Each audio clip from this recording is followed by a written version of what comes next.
The major tool required for this operation is really the grinder.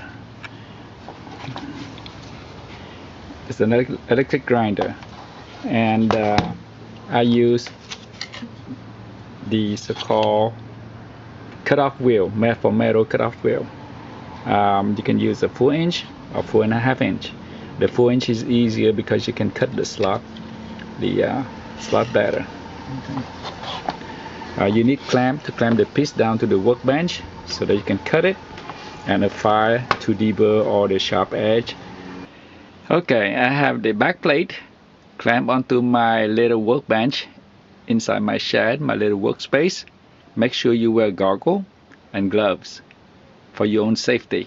Please be extra careful. The machine could be very dangerous.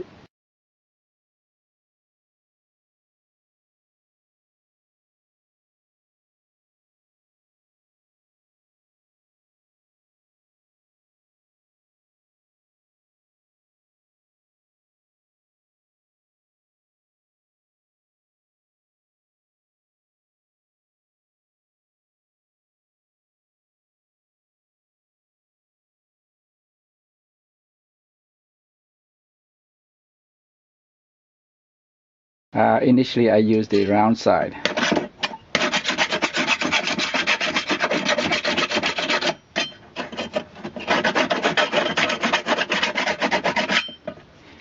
By using one edge like that,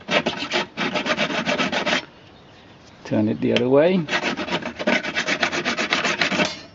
So that's how I smooth out the slot.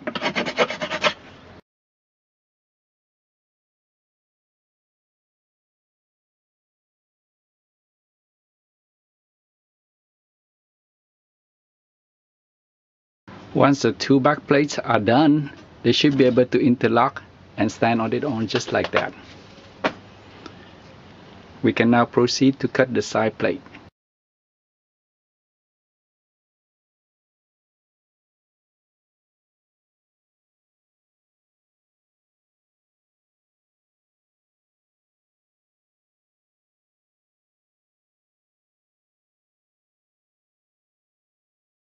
Later I will round out these two notches with a round file.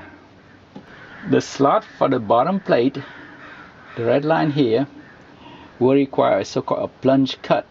Since we cannot start from this end or that end, we have to start in the middle, let the blade go through, and then cut to the edge of this line and cut to that edge of this line.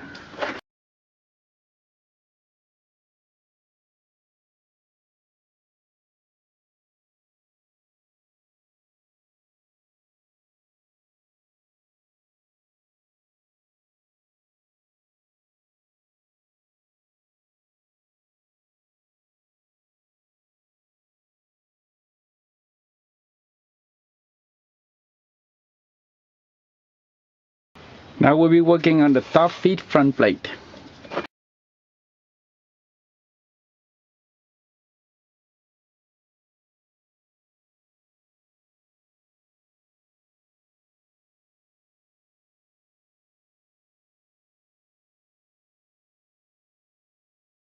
Okay, now let's cut the bottom feet front plate.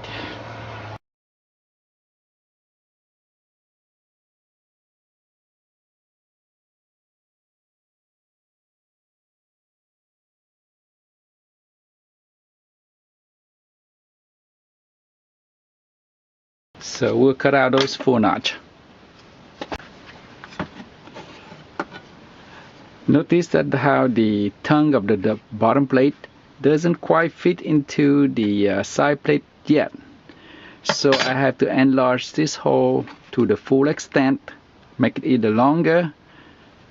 Okay, actually it is already long on this side, but on that side, but not quite as long on that side. At the same time, I want to make sure that it fit in easily when we assemble the stove. So for that purpose, I'm going to use a Dremel tool with a little grinding blade, or in this case a diamond grinding blade.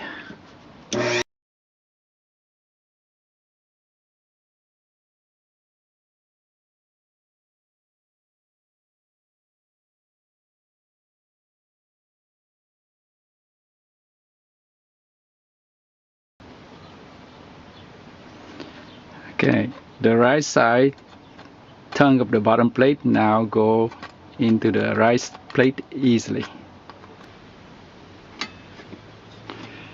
The bottom plate tongue fit into the side plate nicely, but we still have to create a slot down here for this corner of the bottom plate to go into. That's the back plate left, and that's the left plate.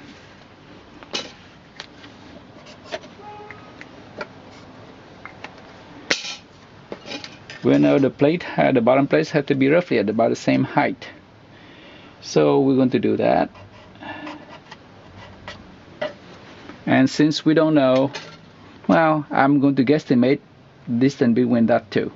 And as a result, I'm going to do a cut like that.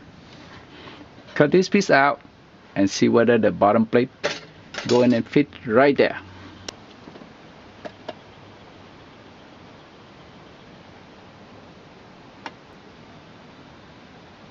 Okay, so here's the final plate. I cut a little bit more here, make this edge here slant in, make it easier to insert into the side plate, and slant this edge here in a little bit more. Let's see how it works.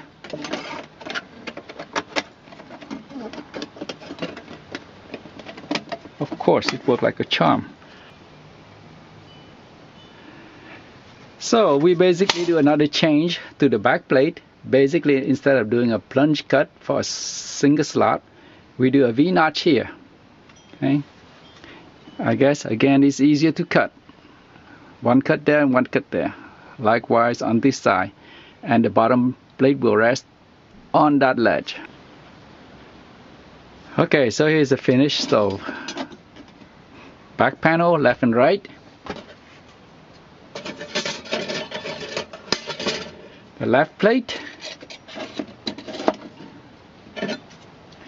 the right plate,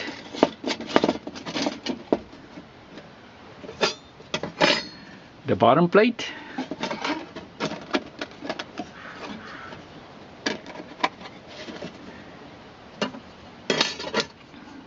and a top plate, a front plate.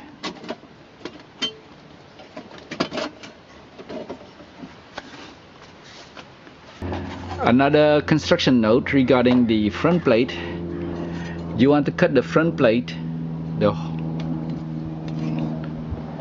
guess this one here, right in the middle or maybe a little bit in.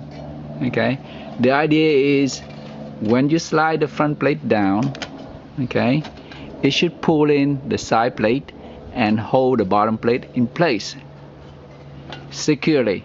That way the whole structure now become as a rigid. Okay.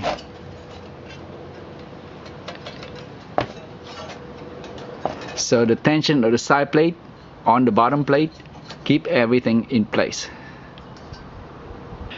So here's the final finished stove with all the hole that I plan to use the support rod with, enlarged to the size of the support rod.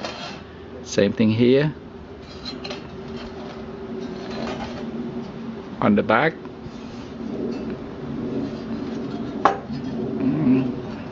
And here the air hole for the back plate, these two, and the bottom plate with a 3/8 of an inch air holes.